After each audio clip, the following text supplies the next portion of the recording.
할렐루야. 네, 여러분, 교회, 우리 교회 좋은 교회입니까? 여러분 다니는 교회 좋은 교회인가요? 뭐가 좋은 교회이고 뭐가 안 좋은 교회일까요? 사실 저는 이제 이 교회, 여러분 저 몇 번 설교에서 들으셨겠지만, 딱 제 마음을 이제 이 교회면 좋겠다라고 마음 잡았던 것은, 제가 이제 교회를 한번 보러 왔을 때 본당이 불을 켜고 뒤에서 이 본당을 보는데, 본당이 너무 예뻤습니다. 그리고 그냥 좋았습니다. 그래서 이 교회 참 좋다, 이렇게 생각했던 기억이 납니다. 여러분들 오시는 손님마다 그러세요. 이제 교회 올 때는 우리 교회가 어디 상가에 있고 5층에 있어요 라고 하면, 이제 상가에 있는 교회구나 하고 오셨다가 본당을 보면 다들 깜짝깜짝 놀랍니다. 그리고 본인들이 생각했던 것보다 더 교회가 이쁘다고 합니다. 그런데 중요한 것은 교회, 이런 좋은 교회, 우리가 보기에 눈으로 보기에 좋은 교회임에도 불구하고, 근데 비단 우리 교회만 이렇게 예쁩니까? 지금 엄청난 돈을 들여서, 많은 돈을 또 들여서 또 헌금으로 교회가 많이 지어지고 있잖아요. 그런데 그 교회가 예쁘죠. 근데 교회가 예쁜데 문제는 무엇이에요? 한국 교회는 항상 왜 욕을 먹고 있느냐는 것이죠. 저는 코로나 사태를 통해서 얼마나 이 교회를 생각하고 있는 이 한국 사회, 많은 사람들이 얼마나 이 교회를 어떻게 생각하고 있는가가 정말 적나라하게 보여지는 것 같더라고요. 다른 거는 그냥 넘어가도요, 교회는 그냥 넘어가지 않습니다. 왜 그럴까요? 원래 그런 거예요. 항상 자기 입으로 나 착한 사람이야 라고 이야기한 사람이 나쁜 짓을 하게 되면, 사람들은 다 싸잡아서 오히려 더 그냥 말없이 조용히 있었으면 될 것을 괜히 자기를 드러내고, 여러분 우리가 드러내는 일들 하는 거예요. 왜냐하면 우리가 전도를 하고, 우리가 많이 나가 선교를 하고, 봉사를 하고, 구제를 하면서 우리는 정말 이런 사람이야 라고 얘기했는데, 결과적으로 드러나는 모습들에서 정말 저게 그런 사람들 맞아? 라고 하는 만큼의 비난과 판단을 받게 되는 것입니다. 그런데 중요한 것은 무엇입니까? 어쨌든 우리는 지금 이 교회 안에 불려져 있다는 거예요. 우리 안에 교회 안에 들어와 있다는 것이죠. 그런 한국 교회를 보면서 참 답답하다라고 생각할 우리에게 하나님께서는 오늘 이 말씀을 주시는 거예요. 고린도 교회에 대해서 이제 오늘 본문부터 시작합니다. 이게 참 신기해요.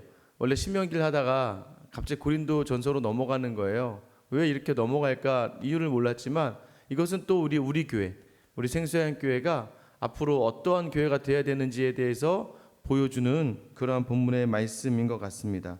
고린도 교회는요, 지금 이제 유럽 지역에 있는 바울이요 2차 전도 여행을 할 때 세워졌던 교회입니다. 특별히 전도 여행 중에서요, 이 교회에 들어가서 무려 1년 6개월 사역을 합니다. 제가 일전에 한번 말씀드렸잖아요. 이전에 아덴이라는 곳에 가서 이제 그곳에서 사역을 했는데, 아테네 학파와 아테네 많은 그 철학자들과 논쟁을 해서 이겨냅니다. 신이 있다, 하나님이 존재한다라는 그 존재 증명을 해내요. 그런데 중요한 건 뭐예요? 전도가 되지 않았다는 거. 그래서 그가 고린도로 향하면서 하나님만을 자랑하기로 작정합니다. 하나님의 뜻만, 하나님의 말씀만 전하기로 작정을 해요. 그래서 고린도라는 교회에서요, 바울이 무려 1년 6개월을 사역하게 됩니다. 여러분, 근데 그 당시에요, 고린도인이여 라고 하는 이 말은 좋지 않은 뜻을 담고 있습니다.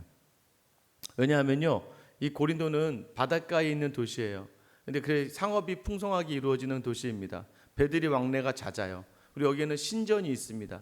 신전이 있어서요, 또 신전들이, 그 당시에 그 신은요 굉장히 음란한 신들이었어요. 제사 지내는 것이 전부 다 성행위와 관련된 것이었고, 또 거기에서 굉장히 문제가 많은 일들이 일어났습니다.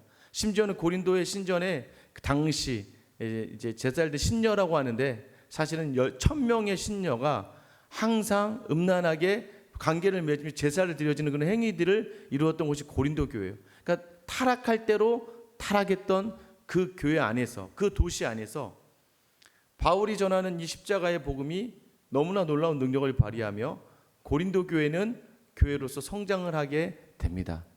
이게 정말 놀라운 일이죠. 여러분, 아무리 타락한 곳에서도요, 복음은 빛을 발하게 되어 있는 것입니다. 하나님의 복음은 능력이 있거든요. 그래서 그 고린도 교회가 교회답게 세워지기 시작합니다. 중요한 것은요, 이 고린도 교회를 전도하고 바울이 잠시 떠나와서 3차 전도 여행을 하게 돼요. 3차 전도 여행을 하면서 다시 어디에 머무르냐면 에베소에 머무를 때예요. 에베소에 머무를 때 그때 바울이 편지 한 통을 받게 됩니다.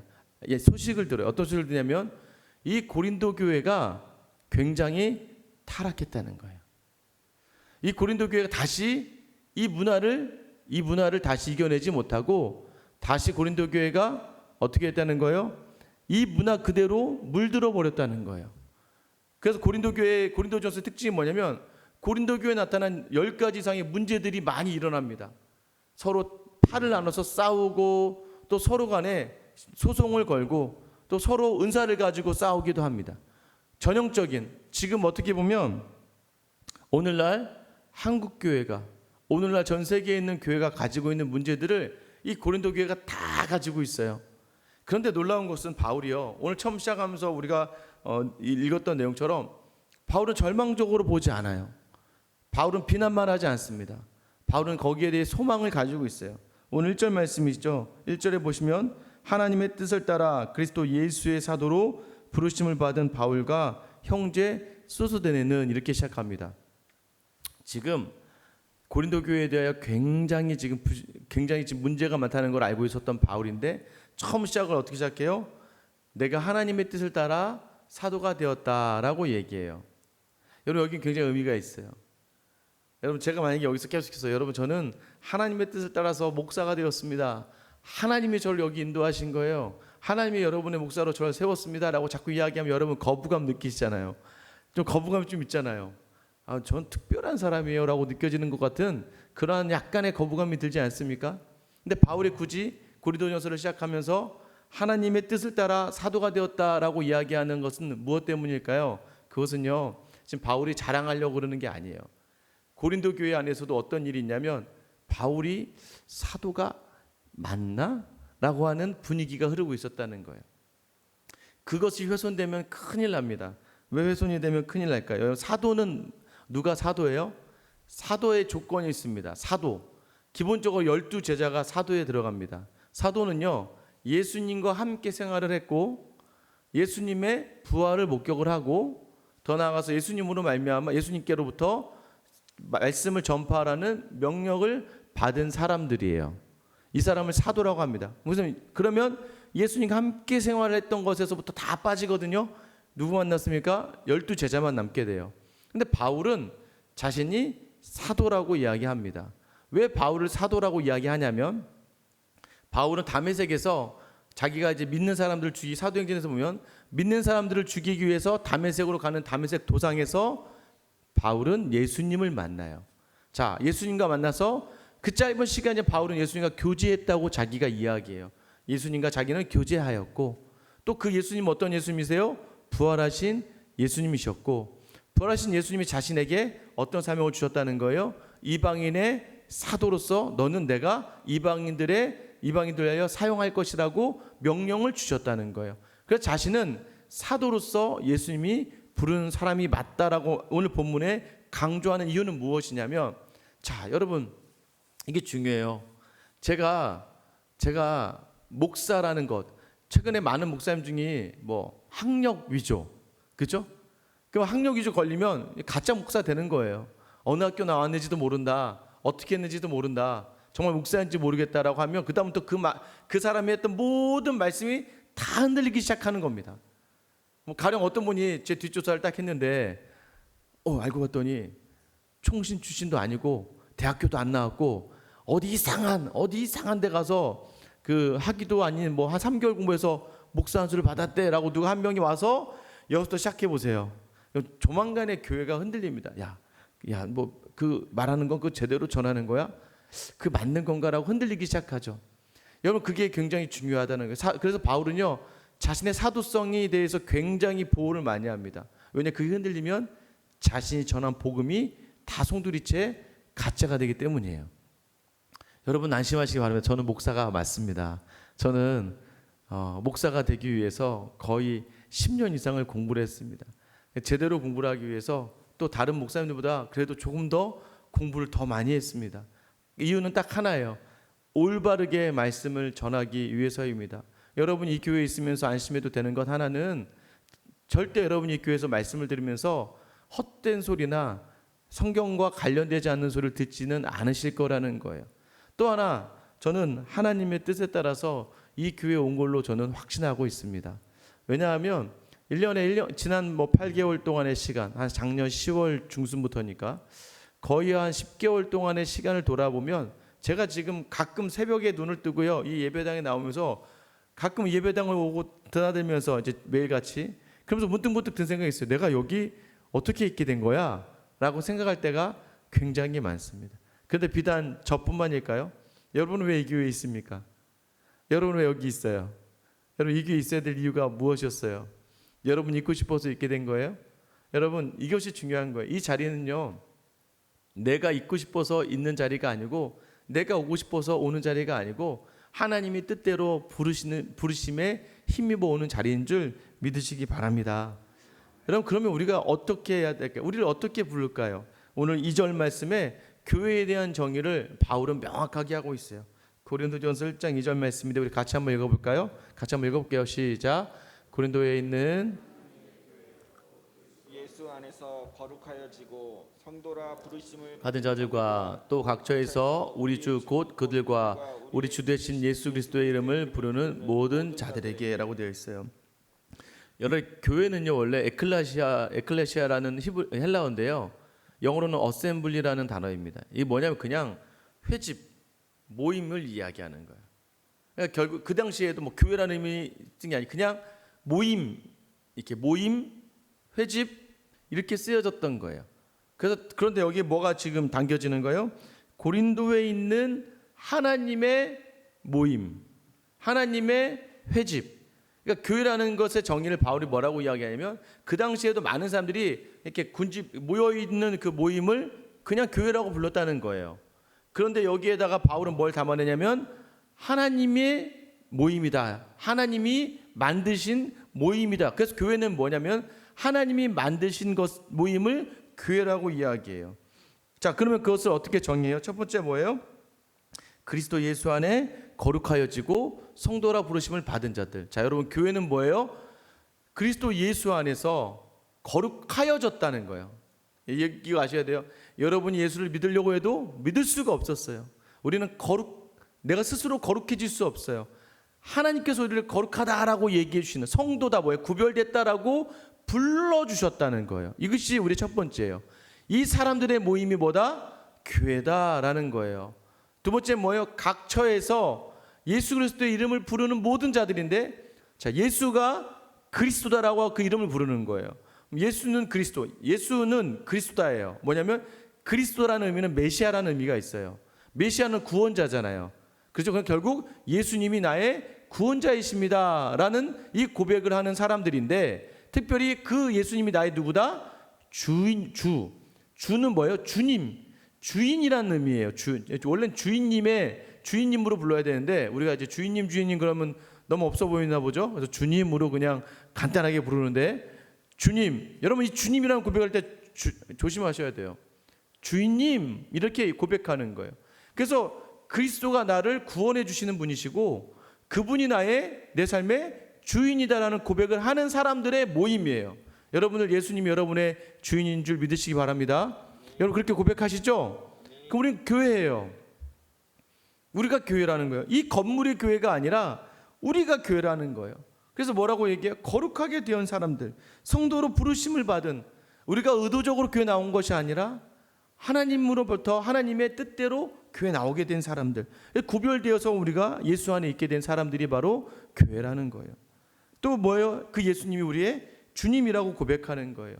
여러분 이 주님이라는 고백, 자 우리 한번 해볼까? 자, 주여 한번 해보세요. 주여 하시죠?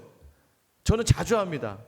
집에서도요, 이렇게 무슨 일 있을 때마다 주여 그러면 저희 아들이 맨날 아빠 왜 내 이름 불러? 그러죠. 저희 아들이 주혁이거든요.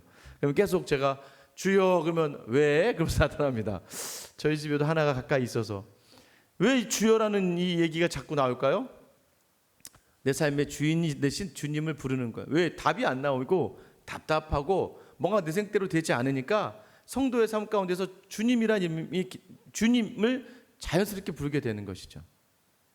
그럼 여러분 다 성령 받고 하나님의 사람이 된 것은 이 고백을 통해서예요. 자, 그럼 나 주여 이거 그냥 시켜서 한 건데 목사님이, 그런 사람 계시나요 혹시?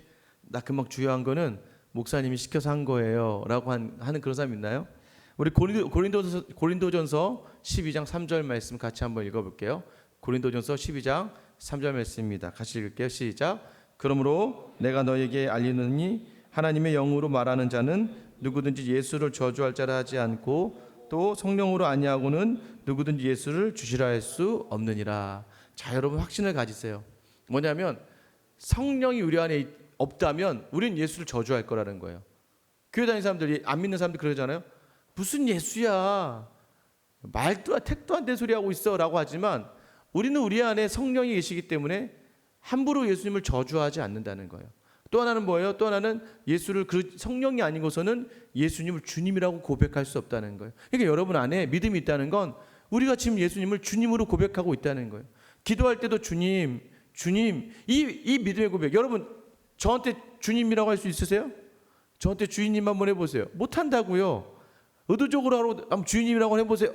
안 된다고요. 왜? 그게 의도적으로 하려고 해도 안 되는 거예요. 대상이 그렇게 되지 않거든요. 그런데 하나님은 우리에게 주신 성령은, 하나님 주신 우리에게 성령으로 말미암아 우리는 주님이라는 이 말을 쉽게 편안하게, 내가 주님이라고 하는 순간 나는 종이 되는 건데도 불구하고 우리의 고백이 주님으로 나온다는 것. 여러분 이것을 지금 누가 우리에게 허락해 주셨다는 거예요? 하나님께서 우리에게 성령을 부어주셔서 능동적으로 우리가 주님이라고 주님의 이름을 부르는 것이 아니라 그 하나님의 성령이 우리 안에 담겨져서 우리로 주라고 고백할 수 있게 하였다는 것이죠. 이것이 무엇입니까? 교회는 결국 하나님의 모임이에요. 제가 이 교회를 오게 되는 결정적으로 결정하게 된 계기는 무엇이었을까요? 정말 처음에 왔던 이 본당의 건물이었을까요? 아니에요. 제가 여러분 이 교회 오게 된 결정은 아마 우리 김숙희 권사님이 가장 잘 아시고 도주영 집사님도 아시고 박향미 집사님, 이 처음에 저랑 통화하셨던 분도 아시겠지만 제가 누누이 여쭤본 게 있습니다. 딱 하나 여쭤봤어요. 교회 상황이 여러 가지 어려움이 있었어서 사실은 이 교회 제가 오냐 마냐 목사님 오실 수 있을까요? 라고 할 때 제가 항상 한 가지 물어본 게 있습니다. 무엇이었어요? 성도님들이 정말 저를 원하십니까? 정말 성도들이 여기 계신 교인들이 정말 저와 함께 교회를 이루어가기를 원하세요? 그거 하나밖에 제가 물어보지 않았던 걸로 저는 기억해요. 건물은 중요하지 않아요. 건물에 문제가 생기면 나가서 아무데나 해서 예배드려도 됩니다. 그러나 중요한 건 뭐예요?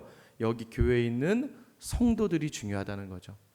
제가 가장 확신을 가졌을 때는 뭐예요? 여러분들이 저를 원하셨다고 하는 그 말씀. 그 목회자로서 제가 작정한 게 있습니다. 저희 아내도 누누이 들었어요. 내가 필요해서 나를 부르는 곳에는 나는 무조건 간다. 제 목회 철학의 딱 법칙의 철학이 하나가 뭐냐면 말씀을 전해달라고 하는 곳에서는 어디든지 어떤 상황이든지 간다예요. 하물며 저를 목회자로 여러분이 불러주셨으니까 그거 바라보고 이 교회에 온 것이 저의 결정이었다는 거죠. 여러분 그래서 우리가 이제 교회를 이루었어요. 그럼 이 교회를 이루는 교회, 이 고린도 교회에게 바울이 무엇을 요구합니까? 3절 말씀이죠. 하나님 우리 아버지와 주 예수 그리스도부터 은혜와 평강이 있기를 원하노라. 자, 그럼 교회는 뭐가 있어야 돼요? 은혜가 있어야 돼요. 은혜가 있는 곳에 곧 평강이 있게 되는 거예요. 평강은요 자연스럽게 은혜 가운데 따라오는 거거든요. 여러분 평안하십니까? 여러분 즐거우세요? 여러분 교회에서는 여유가 있어야 되고요, 평안이 있어야 돼요. 우리 교회 지금 그런 교회 맞나요? 저는 여유가 있고 평강이 있습니다. 저는 분주하지만 제 마음에는 항상 은혜가 있고 제 마음에 항상 평강이 있습니다. 누가 뭐라고 하면 괜찮아요라는 말, 좋아요라는 말이 자연스럽게 나오는 것 같아요. 우리가 인생을 살아가면서 가장 중요한 게 평안이에요. 그래서 구약의 이스라엘의 인사가 뭐예요? 샬롬이에요. 샬롬. 평안하십니까? 왜요? 이스라엘하고 우리나라는 참 많이 비슷해요. 우리나라도 일본이나 중국이나 미국이나 러시아와 같은 강대국 속에 있으면서 뭐 거의 1000번에 가까운 침략을 900번이 넘는 침략을 당했잖아요. 이스라엘도요. 바벨론, 애굽, 로마, 마케도니아 여러 가지 강대국 속에서 이스라엘도 계속해서 아수르 등의 침략을 받았던 나라예요. 그러니까 매일 눈 뜨고 나면 전쟁이 있다 보니까 우리 비슷해요. 우리 안녕하십니까? 이거랑 비슷해요. 그러니까 이 구약에서도 샬롬 평안하십니까? 지금 평안이 있을 상황이 아닌데 평안하시냐가 중요한데 이 평안이 도대체 어떻게 주어지느냐? 이 평안은 하나님으로부터만 주어지는 것이다 라고 이야기했던 그 구약의 인사가 샬롬이에요. 그리고 이제 바울이 또 교회에 대해서 얘기하는 거예요. 너희에게 이 교회라는 곳은 항상 은혜가 있어야 되고 은혜와 평강이 있어야 된다. 여러분 교회는 간단합니다. 은혜만 있으면 되는 거예요. 은혜만 있으면 평강이 절로 넘쳐나는 거예요. 여러분 마음 안에 말씀의 은혜가 넘쳐나면 가정엔 평강이 넘쳐날 수밖에 없어요. 근데 내 마음에 말씀의 은혜가 있지 않고 성령의 은혜가 있지 않으니까 가정에 평안이 있지 않게 되는 것이죠. 근데 요즘에 저도 계속해서 그런 고민을 가지게 됩니다. 매번 있을 수는 없지만 그래서 간절히 간구하게 되는 것이죠. 항상 은혜가 먼저예요. 그 다음에 평강으로 나아가는 거예요. 그럼 그 은혜는 무엇입니까? 4절 말씀 보세요. 그리스도 예수 안에 너에게 주신 하나님의 은혜로 말미암아 내가 너희를 위해 항상 하나님께 감사하노니. 자, 은혜가 있는 사람만이 감사할 수 있어요. 은혜는요 예수 안에서만 주어질 수 있습니다. 그리스도 예수 안에서 너에게 주신 그리스도 예수 안에서 주신 은혜로만 우리는 감사할 수 있다는 거예요. 여러분 오늘 봉투 이제 헌금 봉투 이제 자 보셨죠? 제가 이거 바꿨습니다. 뭐예요? 월삭 감사헌금이라고 제가 바꿨잖아요. 뭐냐면 예배는요 감사가 있어야 되고 항상 은혜 안엔 감사가 있어야 돼요. 그래서 우리가 감사가 나올 수 있는 것은 뭐예요? 그리스도 예수 안에 있는 은혜 가운데 거할 때라는 것이죠. 그 은혜가 무엇이었을까요? 고린도 교회에게 특별하게 주신 은혜가 무엇이냐면 5절부터 7절 말씀인데요. 이는 너희가 그 안에서 모든 일 곧 모든 언변과 모든 지식의 풍족함으로 그리스도의 증거가 너희 중에 견고하게 되어 7절 같이 한번 읽어볼게요. 너희가 모든 은사에 부족함이 없이 우리 주 예수 그리스도의 나타나심을 기다림이라. 이 고린도 교회 하나님께 특별히 주신 은혜가 뭐냐면 많은 은사를 주셨대요. 모든 은사를 부족함 없이 이 교회에 주셨다는 거예요. 은사가 뭐예요? 은사는 하나님이 선물로 주신 거예요. 저에게는 뭐예요? 가르치는 은사, 말씀을 보는 은사, 또 어떤 분에게는 방언의 은사, 어떤 분에게는 기도하는, 또 어떤 분에게는 봉사하는, 어떤 분에게는 어떤 일들에 대해 선신할 수 있는, 어떤 분은 찬양을 잘하는 은사, 어떤 분은 인사를 잘하는 은사, 어떤 분은 기계를 잘 만지는 은사를 주셔서 각양 그 은사대로 하나님께서 은사를 주시고 이곳에 모이게 하셨다는 거예요. 때로는 성질이 나쁜 것도 은사예요. 성질이 강한 것도 은사예요. 왜요? 그것을 통해서도 하나님은 일하신다는 거예요. 여러분 제가요 솔직히 말씀드리면 만약에 여러분 전부 다 저한테 막 목사님 뜻대로 무조건 순종적이고 막 그래 보세요. 그럼 제가 제 마음대로 하다가 큰일 납니다. 근데 가끔 그냥 이렇게 훅 하시는 분들이 한두 분 계셔야 저도 좀 눈치를 보면서 조심하죠. 그것도 은사라니까요. 다른 누군가를 긴장시키게 하는 은사. 여러분 이것이 뭐예요? 오직 내가 하나님 때문에 이 자리에 왔고 하나님으로 말미암아 이 자리에 있는데 다 불완전한 인간일 수밖에 없는 우리. 왜요? 고린도 교회가 이 은사를 줬음에도 불구하고 고린도 교회는 많은 문제가 생기고 심지어는 이 은사 가지고도 싸웁니다. 너 방언하냐? 너 병 고치는 은사 있어? 너 죽게 할 수 있어? 야, 내 은사, 진짜 은사 그 은사 그 아무것도 아닌 거 가지고 말이야. 찬양? 야, 뭐 찬양이 은사야. 말씀 보는 게 뭐가 은사야? 야, 방언해야지. 치유해야지 하면서 서로 은사 가지고 싸우는 거예요. 나중에 고린도전서 13장에 그래서 뭐라고 했다고 제가 말씀드렸어요? 바울이 은사 중에 가장 큰 은사는 사랑이다라고 이야기하는 거예요. 그 은사 가지고도 싸우고 많은 이 고린도 교회가 이 교회를 세웠던 바울마저도 비판하고 있는 교회가 되어버리고 말았던 거예요. 그런데도 불구하고 바울은 이 교회에 대해서 어떻게 이야기하고 있는 거예요? 너희에게 주신 은사는 7절 마지막이 뭐였습니까? 주 예수 그리스도의 나타나심을 기다림으로 나아가는 것이다. 여러분 사실 여러분이 주신 은사를 가지고 여러분이 무엇을 하셔야 되냐면 그 은사는 하나님의 나라를 소망해야 되는 거예요. 하나님의 다시 오심을 기다리는 거예요. 그 은사를 주신 이유가 그거예요. 기도 많이 하게끔 방언의 은사를 주신 이유는 기도하면서 예수님을 기다리라는 거예요. 저에게 말씀을 볼 수 있는 은사를 주신 것은 그 소망을 하나님 나라에 대한 소망으로 나아가라는 것이죠. 그래서 이 은사는 모든 것이 다 하나님을 향해야 돼요. 그런데 문제는 뭐였다는 고린도 교회 그럼에도 불구하고 그 소망을 놓고 다투고 싸우고 시비했다는 거예요. 자, 그런데 바울은 그 교회에 대해서도 희망과 소망을 잃지 않아요. 8절 말씀 같이 한번 읽어볼게요. 시작.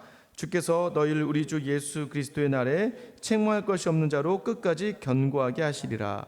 지금 책망을 막 받아도 시원찮은데 주님께서 그 주님의 날에 너를 책망하지 않게 견고하게 하실 것이다. 지금 하는 행태를 보면 뭐 욕먹을 것밖에 없는데 그런데도 불구하고 주님께서 너희의 모든 삶에 반드시 오는 날까지 책임져 주실 거다라고 이야기하시는 거예요. 우리의 죄를 뚫고 이 일을 하신다는 거예요. 왜요? 9절 말씀 같이 읽어보겠습니다. 시작. 너희를 불러 그의 아들 예수 그리스도 우리 주와 더불어 교제하게 하시는 하나님은 미쁘시도다. 아멘. 하나님은 미쁘시다. 미쁘시다라는 의미가 무엇이에요? 신실하다라는 의미예요. 하나님은 신실하셔. 왜 신실하시냐면 약속을 반드시 지키신다.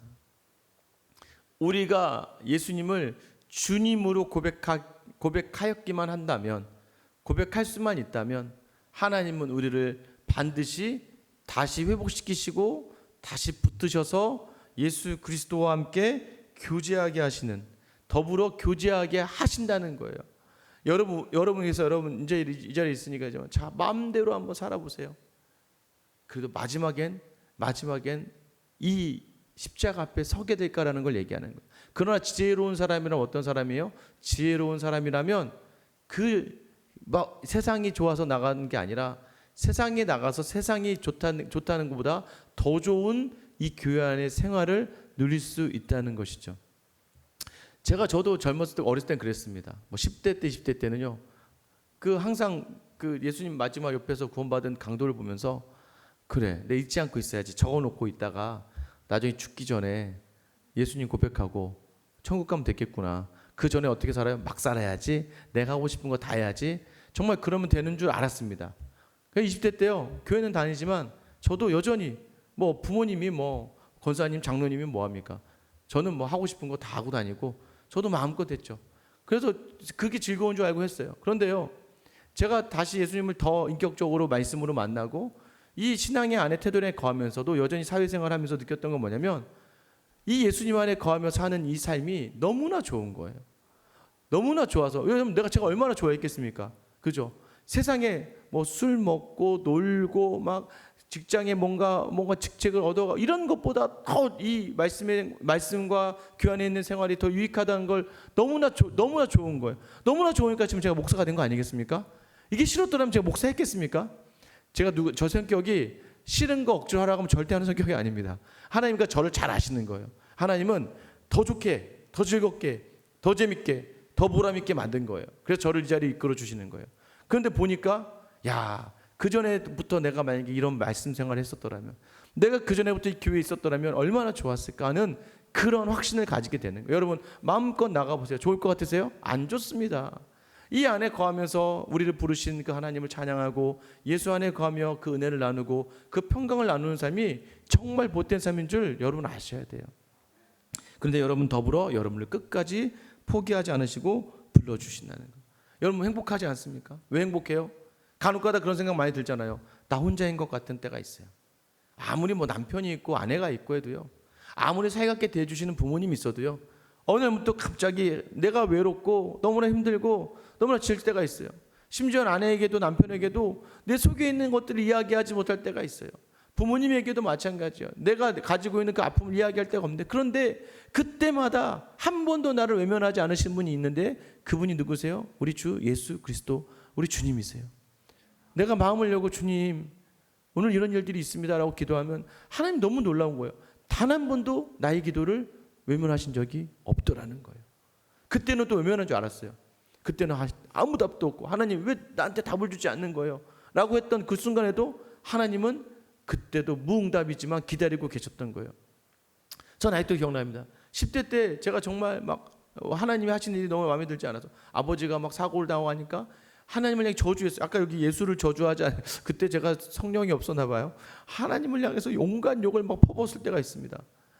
네가 하나님이냐 하면서 막 하나님도 아니죠 하나야 하면서 막 정말 제가 막 욕을 엄청 많이 했던 것 같아요. 막 제가 욕 정말 제가 중학교 때 일기장이 있습니다. 이 중학교 때 일기장이 잠깐 쓴 일기장을 보니까 욕을 엄청 잘했더라고요. 와 거기 적혀 있는 사람 볼 때 너무 죄송한데 욕을 엄청 그 욕으로 하나님을 향해서 원망을 했던 저를 하나님은 그렇게 원망했던 저인데도 지금 이 자리에서 목사로 세워 주셨잖아요. 여러분은 여러분을 향해서 막 원망하고 저주하고 막 욕하는 사람을 여러분 용납할 수 있겠습니까? 하나님이 그런 사람을 저를 이 자리에 세워 주신 것처럼 하나님 여러분을 결코 포기하지 않으신다는 거예요. 여러분의 어려움 속에서 여러분 드려지는 그 기도를 하나님 반드시 기억하신다는 거예요. 그리고 하나님 반드시 기억하시고 하나님 끝까지 견고하게 예수 그리스도의 그날에 예수 그리스도와 함께 교제하게 하고 그 날까지 하나님께서 여러분을 책임져 주신다는 것, 그것을 믿는 사람들이 모여있는 교회가 바로 우리 교회라는 겁니다. 여러분 우리가 특별한 게 있어서 온 것이 아니에요. 제가 여러분보다 특별히도 도덕적이고 선해서 이 자리에 있는 거 아니에요. 오직 그 하나님의 은혜가 있기 때문에 이 자리에 있기 때문에 그 은혜가 우리에게 있으니까 그 은혜를 나누는 거예요. 그 은혜를 나누다 보면 우리 안에 진정한 평강이 있는 겁니다. 그래서 교회는 교회를 바라보면서 너는 뭘 잘해서 목사가 되고 너는 뭘 잘해서 장로가 되고 너는 뭘 잘했으니까 권사가 되는 것이 아니라 너도 은혜고 나도 은혜구나. 은혜 받은 사람끼리 그 은혜를 마음껏 나누는 그 교회. 저는 건물이 아니라 사람 수가 아니라 그냥 우리가 예수 그리스도를 마음으로 담아서 모여지는 성도들의 이 모임 안에서 진정한 이 교회, 우리 생수회관 교회, 8월 한 달 동안 여전히 내가 부족함에도 불러주신 그 예수의 부르심대로 오늘 내게 있어야 될 그 모든 자를 은혜를 구하며 한 달 내내 평강으로 인도하실 그 주님을 기대할 수 있는 그 삶, 이 한 달의 은혜가 여러분에게 있기를, 또 이 교회에 있기를 예수님의 이름으로 축원합니다.